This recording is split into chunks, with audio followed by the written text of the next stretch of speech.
It's Tukoriada with Country Road, my friend. Cheers to you. I hope the music tunes you in. You tune into this channel of Tukoriada as we continue marching on to Tokyo. I'll turn it down so you can hear better. And having said all that, let me just start off all the way. All right. I appreciate your patience. I just enjoy listening to my music, getting myself focused. Because you, my audience, appreciate everything that comes through here. I can hear it, I can feel it. And why not? Why not? Let's celebrate each other, shall we? It was a final day today in Zurich. Final in track and field.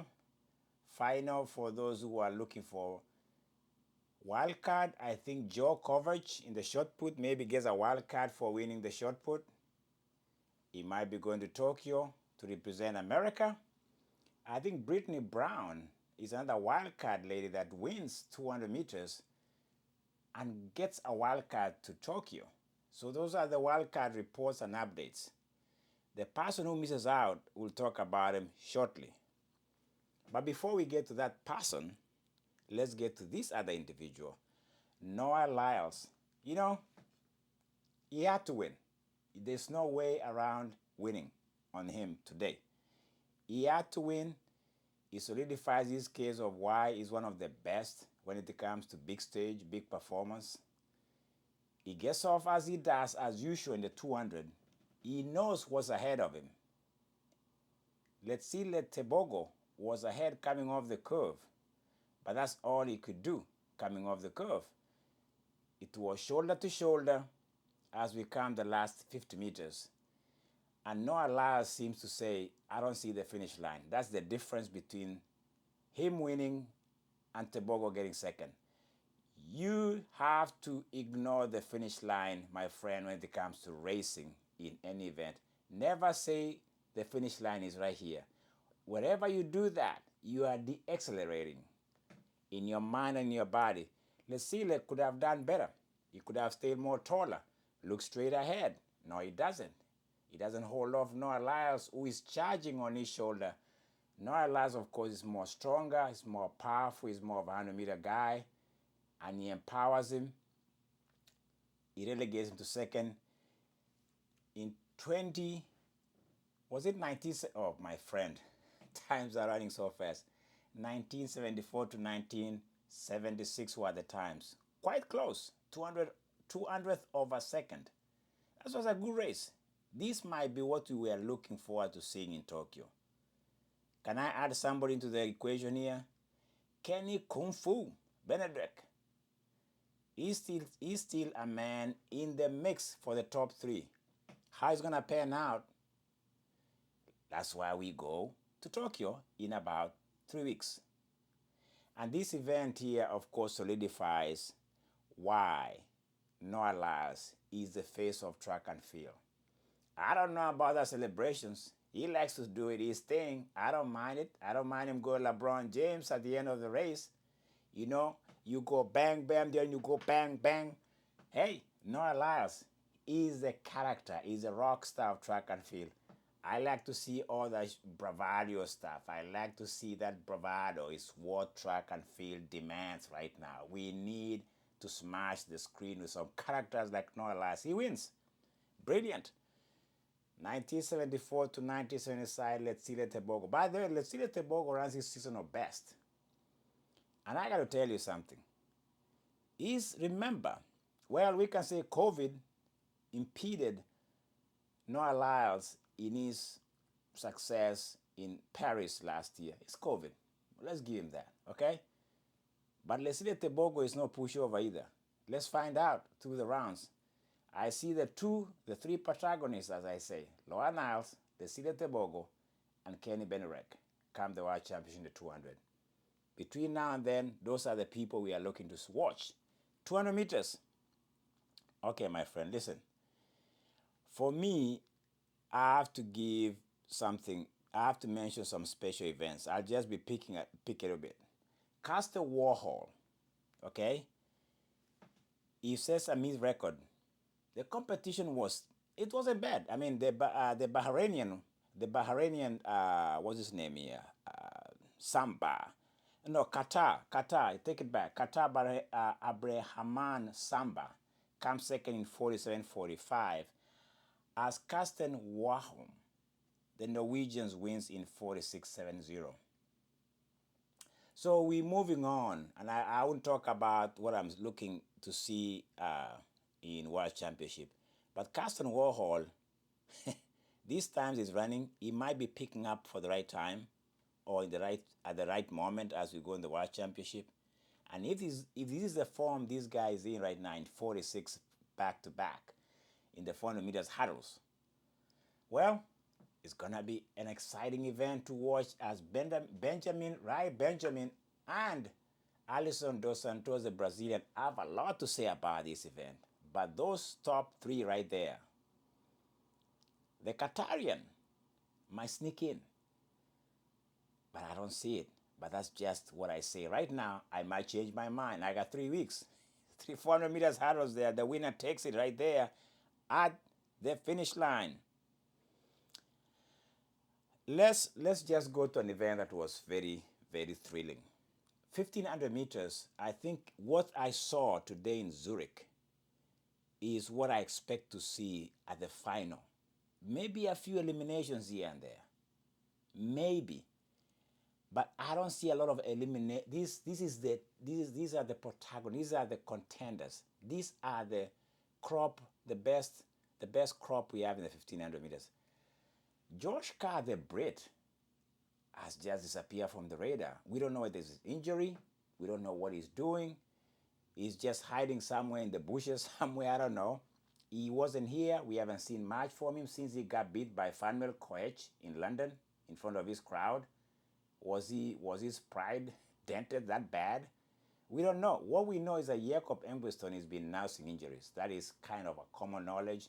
But Josh Kerr hasn't been seen in the Diamond League thus far. He might be training somewhere. He might be dealing with some issues. We don't know.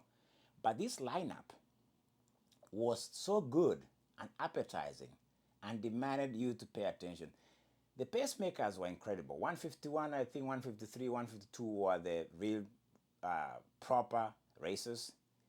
And the French Habza, the 327 guy, decides, well, let me inject some pace going into the penultimate lap, which he did. And then when we came into the bell, the naivety of Fanmel Koech is starting to kick in. You know, he's young, he's 18, he's ran 327, he's a phenom, he's a juggernaut, he's coming of age, he found some races that he could win. But this is when he's trying to see that he's kind of naive, but it's still not bad naivety. He can deal with that. But the question is, how is he going to deal with that when it comes to World Championship rounds? I'm talking of Fanmel Koech, the Kenyan. Because he had it's not that good, he looked like he was pushing the pace, 200 meters to go, but you could tell who owns the 1500 meters race right now. You can tell it's the Dutch Laros Niels. There's no way you cannot see this guy as being a legit medal contender in World Championship. There's no way. You must be living somewhere in a cave. I'm not. I'm watching. The way he beat Nguse at the Bowman Mile about a month ago, the way he's been doing it in this last Diamond Series, and the way he finishes, even this one we saw today, he kind of demolishes and puts a gap on the competition.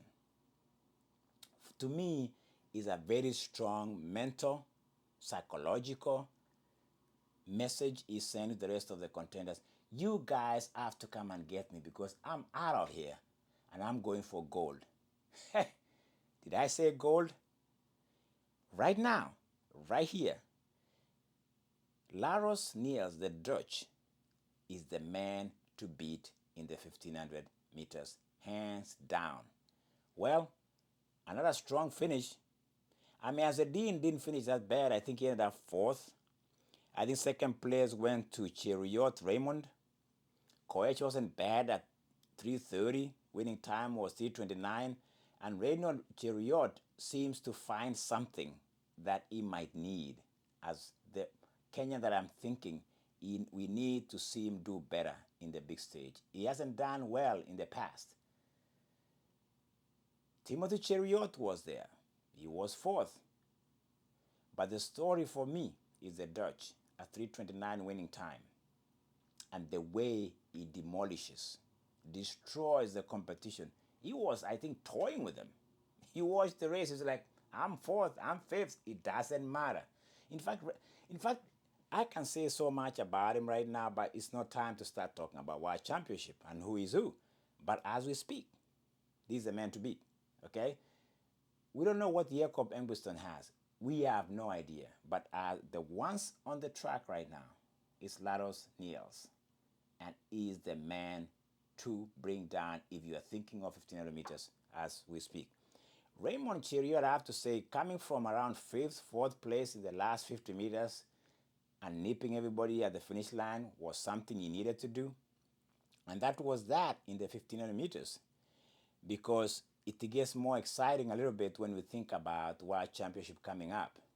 Talking of World Championship, we have a double winner. We have a second season finalist winner in the 800 meters. He didn't look good. He didn't. He looked like he was laboring. He was in pain. There's one thing you have to realize too if you are an observer of these athletes. It's a fatigue. And his back-to-back Diamond League takes a toll. I'm talking of Emmanuel Wanyonyi in the 800 meters. He had to hold off the Great Britain Max Bogan, who seems to give him a race. It does, but it doesn't. Because you don't just show up on the shoulder of Wanyonyi and you don't put a gap. That's what he did. And that was the difference. Wanyonyi knows where the finish line is. He knows how to win. This guy is a winner. He looks a little bit laboring to finish. He looks like he's fatigued. I think that rainy event in Lausanne can affect athletes. When you run in the rain and race in the rain, it was a 1:42 winning time. He runs here 1:42. It was 1:43 for him back in that where Josh Owie won in Lausanne. Wanyonyi doesn't redeem himself here. He established himself as a winner. Remember, this guy won last year in the finals. He beat Mark Arab, who comes third here. And Mark Arab thought he had him last year, but this is the difference. That's the difference between Wanyonyi and the rest of the field. If it's too tight, expect Wanyonyi to nip it. That's how I look at it. He just knows how to finish the race. He wins it, 1:42, is still okay. It's a good place to be. Any win, any W right now as you go in the World Championship, put something on your hat in your training and you go work at it as we march on to the World Championship in 3 weeks. Emmanuel Wanyonyi indeed. Well, what else was on the horizon? What else was on the horizon? As usual, let's look at the women a little bit, because I think the women they were still relevant today, even if the competition to me has been not, like very exciting in this Diamond League, because I think some people are avoiding some meets, because today we didn't see Melissa Jefferson Wooden in the 100 meters. So Julien shows up, the St. Lucien athlete, whom I understand has been dealing with some hamstring injuries, according to commentators. We didn't have that available online. She has to win here, which she does, and I thought she was going to do it anyway. But Tia Clayton, the Jamaican, had to give her a run in the first 50 meters. But after that, it was Julien. 10:75, she wins it. I think that's what I expected. You expect her to win right now, because nothing less than that is expected from her. She's a sharp runner. She knows how to win, and I expect her to be a big factor come 100 meters, even the 200 in Tokyo. She has to deal with somebody who's on top of her game, Melissa Jefferson. She is hard. She's in her game. She's in the zone. And they're avoiding each other, kind of psychological warfare going on here, which is okay. but you cannot avoid your opponent in the World Championship. That's what's going to happen. They're going to have to run against each other. That's a fact. So, yes, Julien wins here. The other winner for me here, I think, that needs a mentioning is Femke Bol. Um, she knows what she's doing. This is her 30th Diamond League win. She's done it. I've talked about her highly because when it comes to Europe, she's the lady to beat in the 400 meters hurdles. 52 today was a slow time. It doesn't matter. It's a W. Good cash, good account. Get it fat, get it exciting. She wins it. You win against the competition you see in front of you or beside you. Adre Werro. Who is Adre Werro? She's a Swiss. She's a local girl. She's an 800-meter runner. She's local. She uses a crowd. She wins 155 in front of Georgia Hunter Bell in the 800 meters. I thought the Ethiopian Sige Duguma Sige was gonna be a factor. No, she wasn't. I think it was one of those races you're like, huh.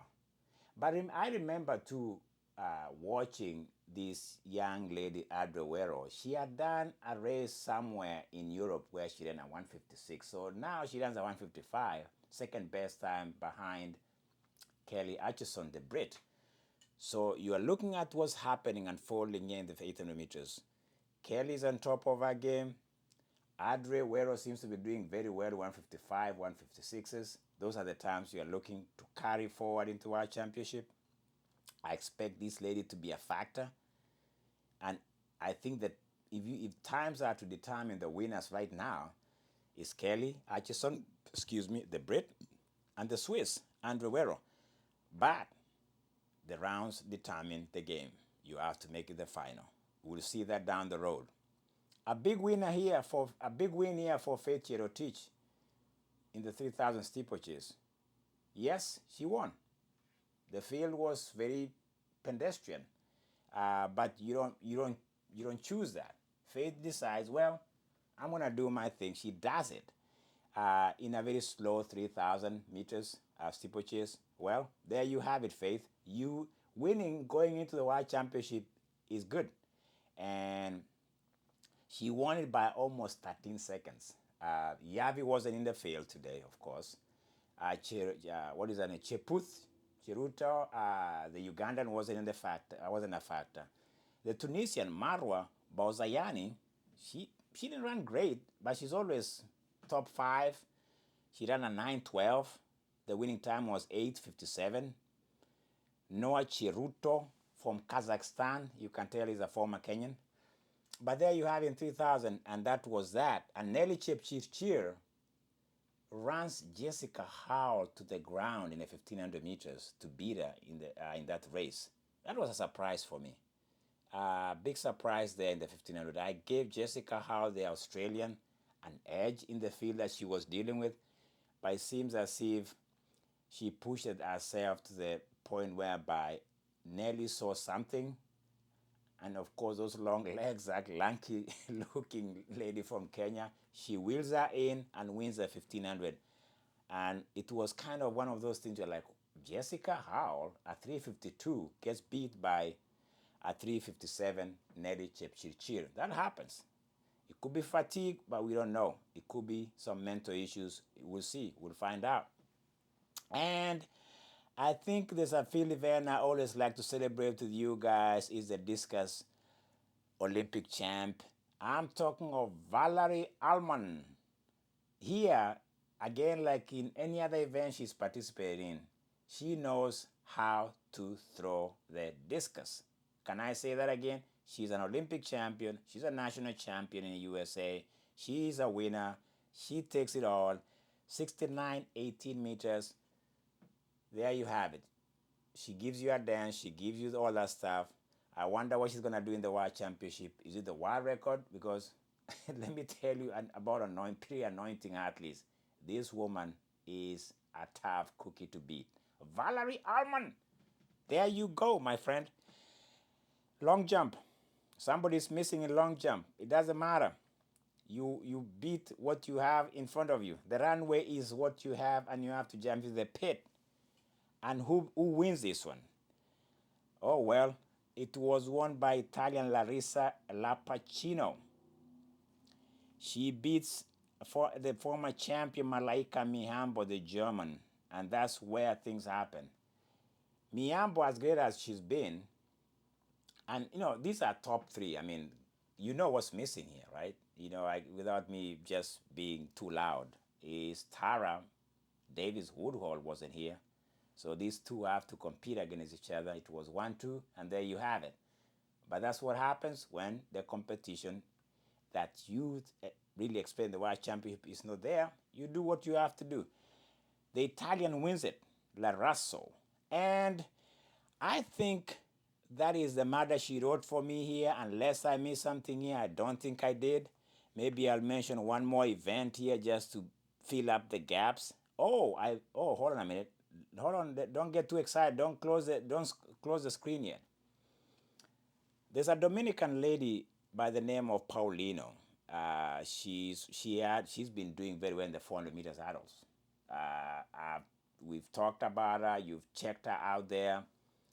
This time around, I think she finds a medicine from Bahrain. The world champion of 2019, Salwa Eid Nasser. She beat her today, flat out, clean. You can't get me. I got this in 48.70. She held her off. I thought Paulino was coming back on her, but the gap was decent and healthy for Salwa.